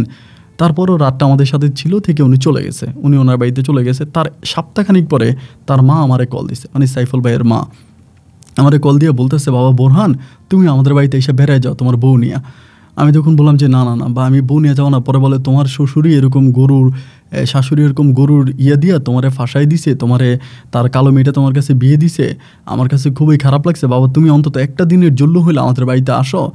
আমি তখন বলছি, দেখেন সত্যিকার তো আমার কাছে টাকা নেই, আমি যে আপনার এখানে যাবো, আমার কাছে ওরকম টাকা নাই। উনি তখন আমার জন্য বিকাশ করে টাকা পাঠায়, এই সাইফুল ভাইয়ের মা বিকাশ করে টাকা পাঠানোর পরে আমি তখন ওনাদের বাড়িতে আসি। বাড়িতে আসার পরে তিনি একদম নিজের সন্তানের মতো আমার আদর যত্ন ভালোবাসা, মানে অনেক কিছু করে। আমি জানি না যে উনি কেন আমার প্রতি এতটা দুর্বল হয়ে যায়, বা কেন আমি উনাকে এতটা আদর করে। আমি কি খাবো না খাবো, কী করবো না করবো, মানে নিজের সন্তানের চেয়েও আরও বেশি যত্ন আমাকে করতে থাকে। মানে আমার জন্য উনি এক কথায় পাগল হয়ে যায়। তো এরকম করে তিনি তখন তার ছেলের হাতে ধরে বলতেছে, সাইফুল ভাইরে, সে সাইফুল, তোর কাছে তো আমার কোনো চাওয়া নাই, তোর কাছে আমার একটা চাওয়া, তুই আমার এই ছেলেটারে বিদেশে নিয়ে যাবি। ও যেহেতু বিদেশ থেকে মায়ের খেয়ে আসছে, ওরে তুই নিয়ে যাবি। তো সাইফুল ভাই বলতেছে, মা ওই তো মায়ের খেয়ে আসছে, আমি জানি না ওরে নেওয়া যাবে কি না, বা ওর মামলাটা কতদূর কী হয়েছে, এখন ওকে আবার ঢুকাবে কি না সৌদি সরকার, এটা হচ্ছে দেখার বিষয়। পরে আমার মা বলে, তুই যেমনিই পারস এই ছেলেটারে তুই আবার বিদেশে নিয়ে যাবি, তুই আমারে কথা দে। আমার সাইফুল ভাই তখন বলে, আচ্ছা আমার ঠিক আছে। এরপরে আমি তখন চলে আসলাম আমাদের বাড়ি থেকে। সাইফুল ভাই তখন আবারও সৌদি আরব চলে গেছে। সৌদি আরব যাওয়ার পরে সাইফুল ভাই তখন আমার আবার ফোন দিয়ে বলতেছে, ভাই আপনি তো আর সৌদি আরবে ঢুকতে পারবেন না, কারণ সৌদি আরবে আপনার ফিঙ্গারপ্রিন্ট রেখে দিয়েছে, আপনাকে আর সৌদি আরবে ঢুকতে দেবে না। কিন্তু আমার মায়ের কথাও তো আমার রাখতে হবে, আমার আম্মা যেহেতু আমাকে একটা কথা দিয়েছে, আমার কথাও তো আমি আর ফেলতে পারবো না। আমি আপনাকে আপাতত কুয়েতে পাঠাই দিই। কুয়েতে আরও ভালো আমার এক বন্ধু আছে, এবং কুয়েতে খুব ভালো থাকবেন, ওইখানকার বেতনও ভালো, সব কিছু ভালো, সৌদি আরবের চেয়েও ভালো আছে, আপনি কুয়েত চলে যান। আমি তখন বললাম, ভাই আমি কুয়েত যাবো, আমার কাছে 1 টাকাও নেই, আমি কীভাবে যাব? উনি আমাকে বলে যে না, আমি তো আমার মাকে কথা দিয়েছি যে আপনার যত টাকাই লাগুক আমি আপনাকে বিদেশে নিয়ে যাব, এটা আমার আম্মাকে আমি কথা দিয়েছি। তো আমার আম্মাকে দেওয়া কথা রাখার জন্য আমি আপনাকে নিয়ে যাবো, আপনার কোনো টাকা পয়সা লাগবে না, আপনার ফ্লাইটের টাকা সমস্ত টাকা আমিই দিব। আপনি শুধু এই নাম্বারে যোগাযোগ করেন, ওনাকে আপনি আপনার পাসপোর্টটা ইমেল করে পাঠান। পরে একটা ইমেল আইডি আমাকে দিল, সেই ইমেলে আমি তখন আমাদের এলাকাতে গিয়ে একটা দোকানে গিয়ে তখন আমি আমার পাসপোর্টটা সেই ইমেলে পাঠিয়ে দিলাম, স্ক্যান করে পাসপোর্ট পাঠিয়ে দিছি। এবং পাসপোর্ট পাঠিয়ে দেওয়ার কিছুদিনের মধ্যে আমার তখন এই কুয়েতে ভিসা হয়ে গেছে। এবং ভিসা হয়ে যাওয়ার পরে সাইফুল ভাই আমাকে সৌদি আরব থেকে ফোনের মাধ্যমে জানালো যে ভাই আপনার ভিসা হয়েছে, আপনি কুয়েতে যাওয়ার জন্য প্রস্তুতি নেন। তখনও কিন্তু আমার মা এবং আমার বউ, আমার শাশুড়ি, মানে সবাই মিলে তখন একটা ঝগড়াঝাটির মধ্যেই আছে, মানে প্রচণ্ড রকমের ঝগড়া। আমার বউ কিন্তু আমাকে ছেড়ে যায় না, আমার শাশুড়ি কিন্তু বারবার বলছিল যে নীলা তুই চলে আয়, এই দরজালের ঘরে থাকিস না, ওদের বাড়িতে থাকিস না, তুই চলে আয়। কিন্তু নীলা আমাকে ছেড়ে যায় নাই। যতই তার মা তাকে নিয়ে যাওয়ার চেষ্টা করছে, ও কোনোভাবে আমাকে ছেড়ে যাবে না, ও শেষ পর্যন্ত যায় নাই, আমাদের বাড়িতেই থেকে গেছে, আমার সাথেই থেকে গেছে। যাই হোক, এরকম করতে করতে একটা পর্যায়ে দেখা গেল কি যে এরকম করে আমি তখন কুয়েতে চলে গেলাম। কুয়েতে আমি আলহামদুলিল্লাহ ভালোই আছি, টাকা পয়সাও ভালো ইনকাম করতেছি, এবং সেখানকার পরিস্থিতিও খুব ভালো, বেতনও ভালো, আমার কফিলও ভালো, সবই ঠিক আছে। 1.5 বছর পরে কুয়েতে ছিলাম। 1.5 বছর পরে আমি যাওয়ার 2 বছর না, 1.5 বছরের মাথায় আমাকে তখন কোম্পানি ছুটি দেয়, মানে ওনাদের এই বাৎসরিক ছুটি যা 1.5 বছরের মাথায় আমায় পড়ে। অ্যান্ড আমি তখন 1.5 বছরে পুনরায় আবারও আসি, বাংলাদেশে আসি। এসে আমি 2 মাস থেকে পরে আমি আবারও কুয়েতে চলে আসি। আমি আলহামদুলিল্লাহ অনেক ভালো আছি, বাড়িঘর করলাম, বিল্ডিং করলাম, চারপাশে ওয়াল করলাম, ঘর বাড়ি খুব সুন্দর করে উঠাইলাম, একেবারে সবার কাছে আমি খুবই ভালো। এরই মাঝে আমি 2 বছর পরে আবারও গেলাম, কিন্তু বাড়িতে যাচ্ছি, বাড়ি থেকে আসতেছি, আমার নীলার ঘরে কোনো সন্তানাদি হয় না, নীলার ঘরে কোনো বাচ্চা কাচ্চা হয় না। এবং আমার আম্মা, একে তো নীলার আম্মা আমার সাথে পরিকল্পনা করে নীলাকে আমার কাছে বিয়ে দিল, নীলার আব্বা আমাকে বিদেশ নিল, সে বিদেশ থেকে আমাকে মায়ের খাওয়ায় আবার দেশে ফিরে আনলো। এখন নীলা দেখতে শুনতে সুন্দর না, অ্যান্ড সব কিছু মিলে আমার আম্মা কোনোভাবেই নীলাকে মেনে নিতে পারতেছে না। এবং সর্বশেষ কথা হচ্ছে, নীলার ঘরে কোনো সন্তানাদি হয় না, কোনো বাচ্চা কাচ্চা না হওয়ার কারণে আমার আম্মা আরও খেপে গেছে যে এই মেয়ের ঘরে কোনো বাচ্চা কাচ্চা হয় না, এই মেয়েকে আমি আমার ছেলের বউ হিসাবে কেন রাখবো, ওকে আমি রাখবো না। মানে কোনোভাবেই মাকে আর এটা বোঝানো গেল না যে না, মা নীলাকে রাখবেই না। তো আসলেই সত্যি কথা, নীলার ঘরে কোনো সন্তানাদি হয় না। আমি যাচ্ছি আসতেছি, এবং লাস্ট পর্যন্ত আমি সর্বশেষ যখন দেশে গেলাম, আমি 3 মাসের মতো ছিলাম, এবং এই 3 মাসে নীলার গায়ে আমার মা হাত পর্যন্ত তুলছে, তুই অপয়া, তোর ঘরে কোনো সন্তানাদি হইব না, তুই আমার ঘর ছেড়ে চলে যা, তুই আমার ঘরে থাকিস না। ওর গায়ে হাত পর্যন্ত তুলছে, ও কিন্তু আমার ঘর ছেড়ে যায় নাই। এবং নীলার মা বাবাও তখন আর নীলাকে মেনে নিতেছে না, যে ওরকে মেনে নিবে না, ওকে আর ওই ঘরে নিবে না, কারণ ও দেখতে শুনতে ভালো না, খালো কাটো খালো, ওরে নিলে আবারও বিয়ে দিতে পারবে না, ওনাদের আরেক ঝামেলা, ওনাদের আরও ছোটো 2টা মেয়ে আছে, ওই মেয়েদেরকে ওনার বিয়ে দিতে হবে। এই মেয়ের আশা ওনারা ছাইড়িয়ে দিছে, মানে ওই মেয়ের আশা ওনারা আর করে না। আর নীলার মায়ের সবচেয়ে বড় রাগ হয়েছে, নীলা কেন তার সত্য ঘটনাগুলো, তার মায়ের ওই গরু চুরির ঘটনাগুলো কেন নীলার মা আমাদের কাছে বলে দিল, আমার আম্মার কাছে বললো বা আমার কাছে বললো। এই জন্যই নীলার মা নীলাকে আর গ্রহণ করতে চায় না। তিনি বলে যে নীলা নাকি ঘরের শত্রু ডিভিশন। নীলার মা বলতেছে, আমি তো তোরে বিয়ে দেওয়ার জন্যই তো আমি এই ধরনের কাহিনী করলাম, মিথ্যা বললাম বা যাই করলাম, তুই আমার মেয়ে হইয়া উল্টা আমার এই ফাঁসাই দিলি, তো তুই আর আমার মেয়ের খাতায় নাই, আমি তোর আমার মেয়ের খাতা থেকে ডিলিট করে দিছি। একে তো নীলার পরিবার নীলাকে মেনে নিচ্ছে না, আবার আমার মাও তাকে মেনে নিচ্ছে না। এই মধ্যখানে নীলার জীবনটা তখন একটা অনিশ্চিত জীবনের মধ্যে পড়ে গেল। ও কান্নাকাটি করে সবসময় কান্নাকাটি করে। আমি তখন ধরেন চলে আসলাম পুনরায় আবারও কুয়েতে। এবার কুয়েতে আসার মাস 3 পরেই নীলা হঠাৎ করে আমাকে বলতেছে, আলহামদুলিল্লাহ এই বোরহান, আল্লাহ তো আমার দিকে ফিরে তাকাইছে, তুমি তো বাবা হইতে যাইতেছ। আমি এটা শোনার পরে অবাক হয়ে গেলাম, কিরে আজকে এত বছর পরে আল্লাহ আমার দিকে ফিরে তাকাইছে, এতগুলো বছর কেটে গেল, কোনো সন্তানাদি হলো না এবং সন্তানাদি হওয়ার কোনো রকমের চান্সও ছিল না, তা এখন হঠাৎ করে সন্তান হবে, আমি শুনে তো খুব অবাক হয়ে গেলাম।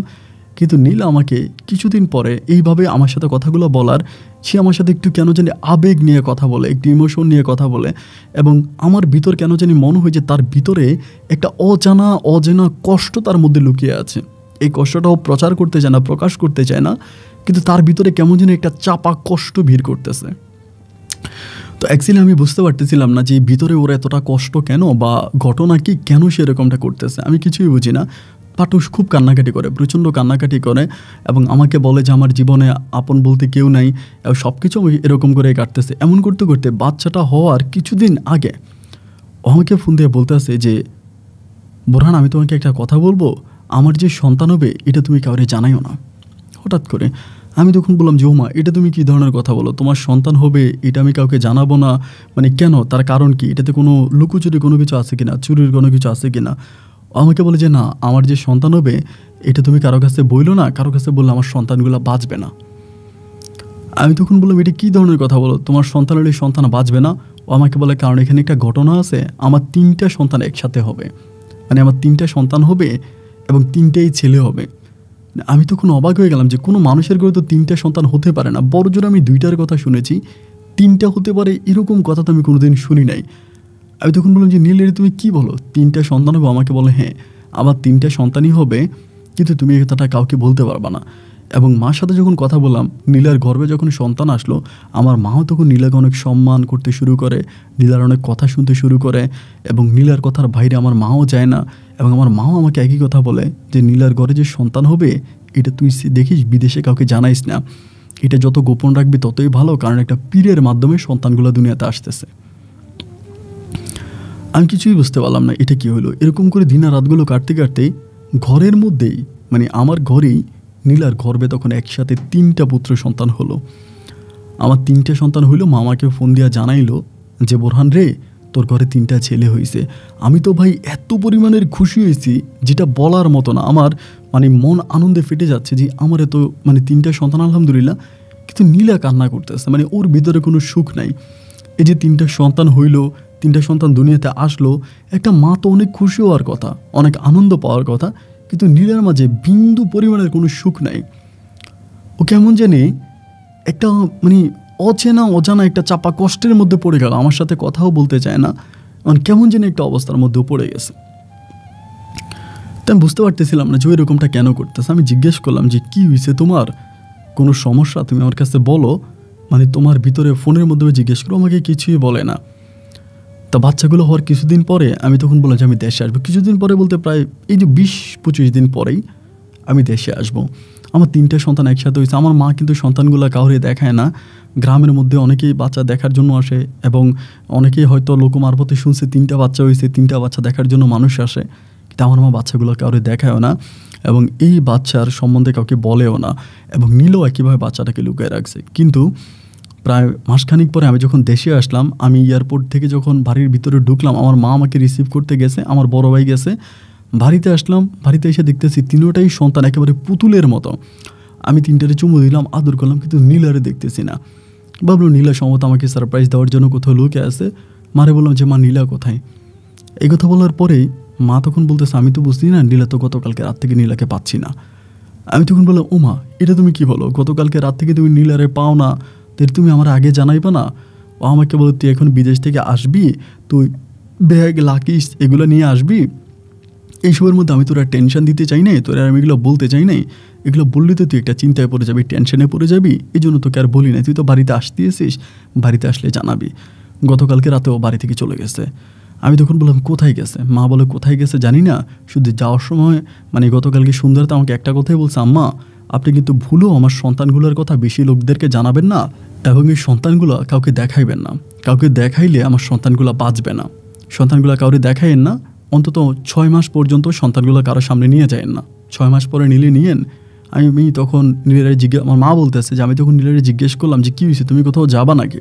বলে না, যদি আল্লাহ না করুক আমি মরেও যাই। এই কথা বললো। অ্যান্ড সকালবেলা আমি দেখলাম দরজা খোলা, আমি ঘরে দেখলাম আমার নাতিগুলো কান্না করতেছে, কিন্তু ও নাই। তুমি কোথায় গেল, তুমি কি খোঁজো নাই? মা বলে না, অনেক খুঁজছি তো, পাই নাই। এবার আমিও তখন পাগলের মতো খুঁজতে শুরু করি। বাড়িতে যাওয়ার পরে সবাই বলে কিরে তোর বলে 3টা পুত্র সন্তান হয়েছে, তোর মা যে কাউরে বাড়ির ভিতরে ঢুকতে দেয় না, কাউরে বাড়ির ভিতরে ঢুকতে দেয় না, ঘটনা কি? আমি বললাম আমি তো জানি না কেন ঢুকতে দেয় না, মা ঢুকতে দেয় না কেন আমি জানি না। এরই মাঝে আমি নীলাকে খুঁজতেছি। তো 1 কান 2 কান এরকম হতে হতে বিষয়গুলো তখন সবার কানে কানে চলে গেছে যে নীলাকে খুঁজে পাওয়া যাচ্ছে না, নীলা পালিয়ে গেছে। তো আমার আম্মা তখন যে ফিটারের মধ্যে দুধ ঢুকিয়ে গরুর দুধ বা এটা ওইটা খুব কষ্ট করে আমার সন্তানগুলোরে পালতেছে। 3টা সন্তান তো, এগুলোরে পালা ধরেন খুবই কঠিন। তো এরকম করে আমি নীলারে খুঁজতেছি, নীলারে খুঁজতে খুঁজতে খুঁজতে খুঁজতে সপ্তাহখানিক পরে আমার একটা সন্তান মারা গেছে। 3টার মধ্যে একটা মারা গেল, এবং একটা মারা যাওয়ার পর আমি তখন ঢাকাতে, মা আমারে ফোন দিয়া বলতেছে তো সন্তানটা মারা গেছে। আমি তখন ঢাকা থেকে বাড়িতে আসছি। আমি বিভিন্ন গোয়েন্দা সংস্থার সাথে যোগাযোগ করতেছি, পুলিশ আর্মিদের সাথে যোগাযোগ করতেছি আমার বউরে খোঁজার জন্য। বাড়িতে আসলাম, জানাজা দিয়ে একটা সন্তানের মাটি দিলাম। 2টা সন্তান তখন আছে, এবং 2টা সন্তানও তখন খুব একটা অবস্থার মধ্যে নেই। মা না থাকলে যা হয় আর কি, মা না থাকলে কি সন্তান বাঁচে। একটা পর্যায়ে এরকম করে আরও মাসখানিক আমি নীলারে খুঁজতেছি, কোথাও ওরে পাই না। মাসখানিক পরে আমার এই 2টা সন্তানও একই রাতে মারা গেছে। এক রাতে 2টা সন্তান মারা গেল, এবং আমি একই সাথে 3টা কবর, একই সারিতে 3টা কবর রাখলাম। এবং এই সন্তানগুলো মারা যাওয়ার একটাই কারণ, 1 মাস হওয়ার সন্তান কি আর মা ছাড়া ভালো থাকতে পারে? মা ছাড়া তো সন্তান আর ভালো থাকতে পারে না। যেহেতু নীলা পালিয়ে গেছে, চলে গেছে, তাহলে আমার সন্তানগুলো তো দেখার মতো আর কেউ নেই। এখন প্রশ্ন হচ্ছে, এত কিছু হওয়ার পরে, এত কাহিনী, এত প্রেম, এত ভালোবাসা, এত কিছু হওয়ার পরে নীলা কিভাবে পালিয়ে গেল, এবং কেন নীলা আমাকে এসব কথা জানালো না, বা কি হইল নীলার মনে? বাচ্চাগুলো হওয়ার পরও নীলার ভিতরে আমি কোনো খুশি দেখি নাই, কোনো সুখ দেখি নাই, কোনো আনন্দ দেখি নাই। তাহলে নীলা কোথায় চলে গেল? এরকম করে খোঁজাখুঁজি করতেছি একদিন আমার মা আমারে বলতেছে, বাবারে বোরহান, একটা কাজ কর, একটা ভালো কবিরাজের কাছে যা। এই যে নীলা হারাই গেছে, পালাই গেছে, নীলার বাবা মায়ের মনে কিন্তু বিন্দুমাত্র কোনো কিছু নাই। নীলার বাবাও কিন্তু বিদেশ থেকে আসছে, সেও বলে না যে তার মেয়ে কোথায় গেছে, বা মানে তাদেরও কোনো মাথা ব্যথা নাই। আমার বাচ্চাগুলো মারা গেছে, নীলার বাপে বাচ্চাগুলোকে মাটি দিতে পর্যন্ত আসে নাই, নীলার মাও আসে নাই। চিন্তা করেন কি পরিমাণের মানে ওদের হৃদয়টা কত হার্ড ছিল। যাই হোক, এবার আমি ওরে খোঁজাখুঁজি করতেছি, আমি আর আমার মাই কিন্তু খুঁজি, ওরা কিন্তু আর খোঁজেও না। আমার মা কিন্তু বাচ্চা হওয়ার পরে নীলার প্রতি অনেক ভালোবাসা বেড়ে গেছে, অনেক বেড়ে গেছে। আমার ছোটো ভাইও খোঁজে, ছোটো বোন আছে, তারাও খুঁজতেছে, ওরে পাই না। এমন করতে করতে আমাদের ময়মনসিংহেরই একটা কবিরাজের বাড়িতে আমি গেলাম, বা যেহেতু 3টা সন্তান হয়েছে, জিনে টিনে ওকে নিয়ে গেল কিনা। কবিরাজে নিয়ে যাওয়ার পরে কবিরাজ এগুলো সব কিছু আমার মুখ থেকে শুনলো, শুনে আমারে বলে, আমার কাছে যেটা মনে হয়, যদি এটাই হয়ে থাকে তার চিকিৎসা আমার কাছে না, আমি এটা করতে পারবো না, আপনাকে চট্টগ্রামে যেতে হবে।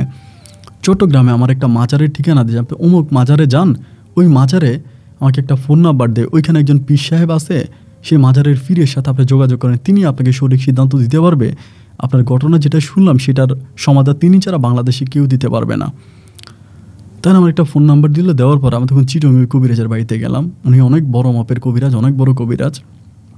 ওনার ওখানে গেলাম, যাওয়ার পরে আমি ওইখানে 2 দিন থাকার পর ওনার সাথে আমার দেখা হয়েছে। চিন্তা করেন কত পরিমাণের বড় কবিরাজ।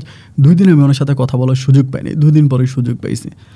যাওয়ার পর উনি জিজ্ঞেস করলো বিস্তারিত, আমি তখন বিস্তারিত সব কিছু বললাম। মানে তিনি আমাকে কথাগুলো বলার মাঝে বলতেছে, বাচ্চা 3টা মারা গেছে না? আমি বললাম যে হ্যাঁ। তিনি আমার কথাগুলো শেষ পর্যন্ত শুনে বলতেছে যে সন্তানগুলো তো মানুষের সন্তান ছিল না, এগুলো তো জিনের সন্তান ছিল।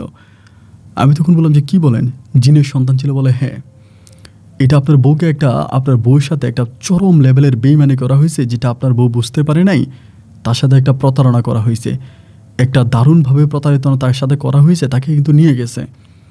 আমি বললাম, কোথায় নিয়ে গেছে? বলে, তাকে নিয়ে গেছে, সে তো বাংলাদেশে নাই। আমি বললাম, বাংলাদেশে নাই মানে কোথায় আছে? তিনি আমাকে বলে, সে আছে ইন্ডিয়াতে। ইন্ডিয়ার একটা মাজারের কথা তিনি আমাকে বলে, অমুক জায়গা অমুক মাজারে নিয়ে গেছে। এটা শুধু আপনার বউ না, বাংলাদেশ থেকে এরকম অনেক মেয়েদেরকে ওই মাজারে নিয়ে গেছে, এবং ওই মাজারে নিয়ে যায় মেয়েদেরকে বিভিন্ন ধরনের মানে পেট আত্মা দিয়ে, জিন দিয়ে এদেরকে দিয়ে কাজ করা। এই জন্য বিভিন্ন যুবতী মেয়েদেরকে ওরা ওইখানে নিয়ে যায়। তো আমি তখন বললাম যে, আমি আপনার কথা আসলে কিছুই বুঝি না। তিনি আমাকে বলে, আমি তোমাকে শুধু এইটুকুনই বলি, তোমার বউ অমুক জায়গায় আছে, ইন্ডিয়া আছে, দেশে নাই, তুমি এবার এটা যাচাই বাছাই করো এবং করে তুমি আমার সাথে 21 দিন পর এসে দেখা করো, এর আগে আর এসো না। তো তিনি এই কথা বলার পরে আমি তখন পুনরায় আবারও ফিরে আসি ময়মনসিংহে। আসার পরে মার এই ঘটনা বললাম। মা বলো, মা কী বলিস তুই? পরে আমি তখন ওর মানে নাম দিয়া, ওর আইডি দিয়া তখন আমি চেক করে দেখলাম যে হ্যাঁ, ও পাসপোর্ট বানাইছে, অথচ এটা আমার আম্মা জানেই না। ইমিগ্রেশনের খবর নিয়ে দেখলাম যে হ্যাঁ, এই পাসপোর্টে ও বিমানে, মানে আপনার লোকালে না, বিমানে ও ইন্ডিয়াতে গেছে, বিমানে করে গেছে। আমি তখন শিওর হয়ে গেলাম যে কবিরাজ যেটা বলে এটা পরিপূর্ণ সত্য কথা। এতদিন পরে আমি একটা ক্লু পাইলাম যে না, ও আছে।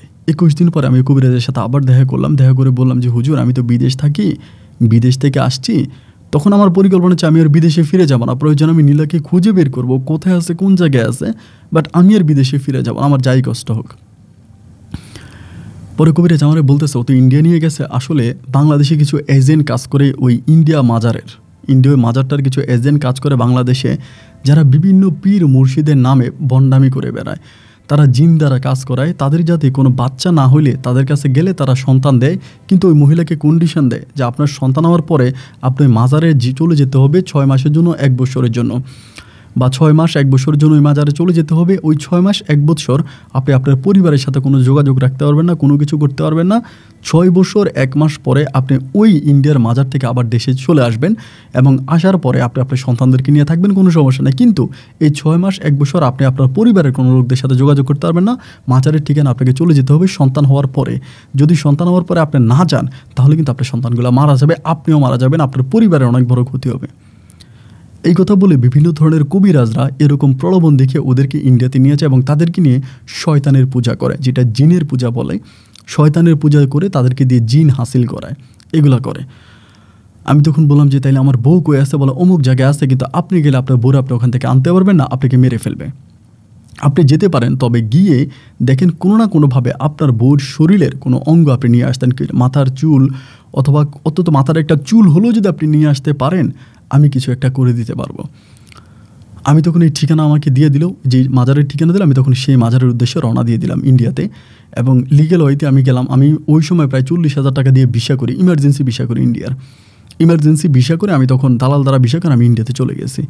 এবং যেই মাজারের কথা বলি, সেই মাজারে যাওয়ার পরে, সেই মাজারের বর্ণনা আমি সব কিছু দিতে পারবো না, বাট ওই মাজারে যাওয়ার পরে আমি অবাক হয়ে গেলাম যে বিভিন্ন দেশের অনেক মেয়েরা ওই মাজারে আছে, এবং তারা সবাই কিন্তু মুসলিম। ওখানে কোনো অমুসলিম নাই, কোনো হিন্দু নাই, কোনো খ্রিস্টান নাই, কোনো বৌদ্ধ নাই।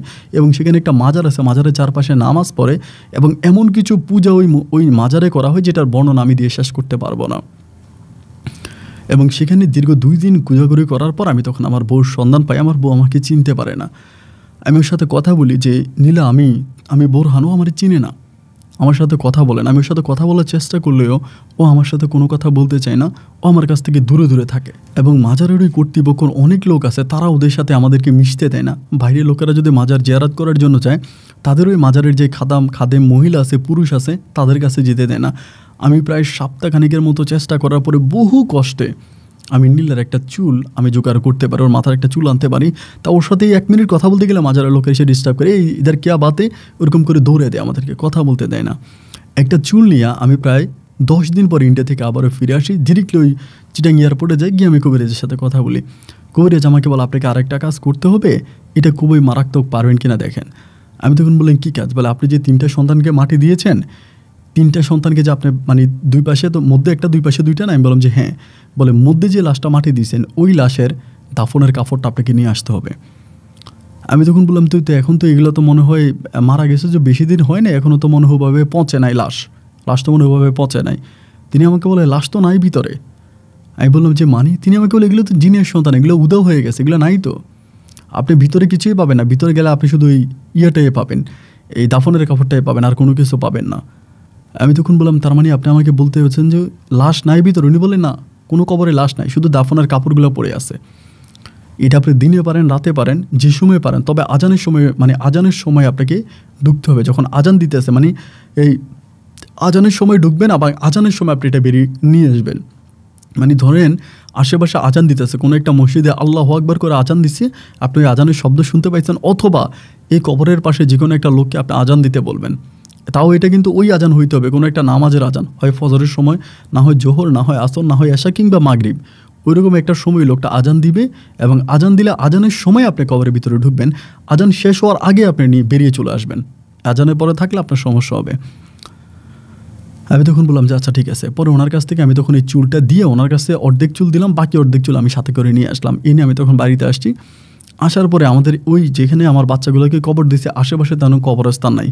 আবার চিন্তা করলাম যে কোনো মসজিদে আজান দিলে হঠাৎ করে কারেন্ট চলে গেল, অ্যান্ড তখন তো আবার মাইক বন্ধ হয়ে যাবে, অ্যান্ড তখন তো আমি আবার ওই এটা করতে পারবো না। তখন খুব টেনশনে পড়ে গেলাম সর্বদিক মিলেয়া যে কী করা যায়। একটা পর আমাদের এলাকার এক আলেম আছে, ওনা আবার আমার সাথে পরিচিত, ওনারে বললাম যে এই ঘটনা। উনি আমার বলে এটা তো শিরিক, এটা তো হচ্ছে, এটা আমি করতে পারবো না। ওনারে অনুরোধ করলাম যে দেখেন আমার বউটে ফিরে আনার জন্য, এছাড়া আমার কাছে। উনি বলে এটা তো ঠিক হবে না। আচ্ছা, তারপর অনুরোধ করার পর উনি আমার সাথে গেছে। জোহরের সময় যখন চারদিকে মসজিদে আজান দিতেছে, তখন আমি মোটামুটি কবরটা উপরেরটা আমি অনেকটাই করে রাখছি, মানে বাঁশগুলো এখনও ধরি নাই। যখন চারদিকে আজান দিচ্ছে তখনই আমি বললাম এই হুজুর আপনি আজান দেন।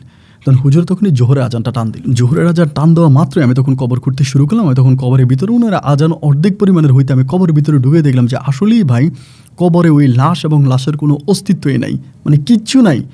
আমি শুধু সাদা মানে কাপড়ের কাপড়টা পরে আছে, আমি তখন কাপড়ের কাপড়টা টান দিয়ে উঠেলাম। আর কোনো ভিতরে কোনো হাড্ডি নেই, কিছু নেই। এবং আমার কাছে মনে হয় বাকি দুইটা কবরে এরকমই হবে, কিন্তু আমি চেক করি নাই। দাফনের কাপড়টা নিয়ে উঠেলাম, উঠে আবার মাটি দিলাম। পরে ওনারও আজান শেষ হলো। আমি তখন এখান থেকে একদম পরিষ্কার কাপড়, এটার মধ্যে যে কোনো বাচ্চা রাখা আছে বুঝেই যায় না, পরিষ্কার কাপড়। এই দাফনের কাপড় নিয়ে 3 দিন পরে আমি আবার চিটংয়ের ওই কবিরাজের কাছে গেলাম, এবং কবিরাজকে দাফনের কাপড় আর আমি এটা দিলাম। তখন তিনি আমাকে বললো যে আপনি আমার এই মাজারে আপনার একদম কালো, নিষ্কালো 2টা গরু দিতে হবে, এবং 2টা গরুর সাইজ আমাকে বলে দিল এই টাইপের, যদি আপনার বউ ফিরে আসে। ওনার ওইখানে একটা মাজার আছে। আমি বললাম যে ঠিক আছে, আমি আপনার এখানে 2টা গরু দিব, এটা আমি নিয়ত করলাম। তো এই নিয়ত করার পরে দেন আমি তখন ওনার এখান থেকে চলে আসছি। আসার প্রায় আপনার 20 থেকে 22 দিন পরে কবিরাজের খাদেম আমার ফোন করে বলে যে আপনি একটা কাজ করেন, আপনি এয়ারপোর্টে যান, আপনার বউ এয়ারপোর্টে আসবে। আমি তখন বললাম কীভাবে আসবে বলো? অমুক ফ্লাইটে আপনার বউ আসতেছে। সে ফ্লাইট নাম্বার উনি কিন্তু আমাকে বলে দিচ্ছে, আপনার বউ আসতেছে, সে তো তার মাথা ঠিক নেই, হয়তো এয়ারপোর্ট থেকে বেরোয় আপনাকে না পাইলে কোনো দিকে চলে যাবে। একইভাবে তার ওই কথা শুনে আমি তখন সেই এয়ারপোর্টে গেলাম, এবং এয়ারপোর্টে যাওয়ার পরে আমি দেখলাম আলহামদুলিল্লাহ, আল্লাহর কি হুকুম, আমার বউ আসছে এয়ারপোর্টের সামনে। মানে আমি গেছি, আমি যাই ওখানে দাঁড়ায় আছি, সব মানে ইন্ডিয়ার ফ্লাইটটা আসছে, এখান থেকে ও তখন আসছে একদম পাগল ভেসে। ওর দিকে সবাই তাকায় আছে, ইমিগ্রেশন অফিসার থেকে শুরু করে সবাই তাকায় আছে, কাপড় চোপড় ময়লা, গায়ে কিচ্ছু নেই, মানে শুধু পাসপোর্টটা হাতে। এইখানে আমি ওর ধরছি, ধরার পরে ও আমার দিকে তাকায় আছে, আমার চিনেন। আমি বাড়িতে নিছি, বাড়িতে নেওয়ার পর আমি গোসল টোসল করাইলাম, খাওয়া দাওয়া করাইলাম, অনেক চেষ্টা করছি ওরে ঠিক করার জন্য। এবং সেখান থেকে ওরে আমি আবার এই আপনার চিটংয়ের কবিরাজের কাছে নিয়ে আসছি। চিটংয়ের কবিরাজ ওরে দেখছে, দেখে বলতেছে আমার দ্বারা সম্ভব না, ওর ব্রেনটা নষ্ট করে ফেলছে, আপনি ডাক্তারি চিকিৎসা করান, দেখেন ডাক্তারি চিকিৎসা করাইলে ভালো হয় কিনা। অ্যান্ড সেই থেকে আজকে প্রায় 4.5-5 বছরের মতো আমি ডাক্তারি চিকিৎসা করাই যাচ্ছি। আমার বউ নীলার ভালো হইল না, এখনও ও পাগলি হয়ে আছে। কিন্তু ওর পরিবারের মানুষ বারবার বলে, ওর মা বারবার বলে আমার মা নাকি ওরে তাবিজ করছে, আমার মা ওরে তাবিজ করে নাকি পাগল বানিয়ে দিছে, আমার মা নীলার মায়ের উপর প্রতিশোধ নিতে গিয়া নীলার পাগল বানিয়ে দিছে। এইটা নীলার পরিবার এখনও আমাকে দোষারোপ করে। কিন্তু বিশ্বাস করেন ভাই, আমার মা আর আমি না থাকলে ইন্ডিয়া থেকে নীলাকে কখনোই খুঁজে আনা সম্ভব হতো না, এবং কখনোই আনাও যেত না। আমি ইন্ডিয়া থেকে নীলাকে শুধুমাত্র আমার মায়ের ওই বুদ্ধি পরামর্শতে আর ওই এই চট্টগ্রামের কবিরাজ দ্বারা আমি ওকে আনতে পারছি। আলহামদুলিল্লাহ, আমার বউ আজকে ভালোই আছে, সুস্থ আছে, কিন্তু পাগল, মানে মাথা খারাপ। আর মাথা খারাপ হলে যে এরকম না ল্যাংটা হয়ে যায়, কাউরে ক্ষতি করে, এরকম চুপচাপ বসে থাকে, খাবার দিলে খাচ্ছে, যেদিকে তাকাচ্ছে তাকাই আছে, মানে একটা ব্যাবলা টাইপের একটা মানুষ আর কি, মানে নিজের ভিতরে নিজের কোনো সেন্স নাই, তবে ভালো আছে, এরকমভাবেই আছে। আর আমি বিয়ে শাদী করি নাই, আমার মা আমাকে বিয়ে শাদীর কথা বলেন, আমার আব্বাজান মারা গেছে, আমার মা আছে, ছোটো ভাই 2টারই বিয়ে শাদী করাইছে, আমি আমার পাগল বউ নিয়ে এখনও আছি, তবে আমাদের কোনো সন্তানাদি নেই। আপন ভাই আপনাকে বিনীতভাবে অনুরোধ করবো আপনি এই গল্পটা প্রচার করবেন, কারণ গল্পটা প্রচার করলে অন্তত কিছু মানুষ, কিছু নারী সতর্ক হবে যারা এরকম কবিরাজের ফাঁদে পড়ে, সন্তানের আশায় কবিরাজের এরকম প্রলোভনার ফাঁদে পড়ে। অন্তত আপনার কাছে অনুরোধ করবে যে আপনি গল্পটা প্রচার করবেন, কারণ গল্পটা প্রচার করলে অনেক মানুষ সতর্কিত হবে। আপন ভাই ভালো থাকবেন, আপনার জন্য দোয়া এবং ভালোবাসা। আসসালামু আলাইকুম।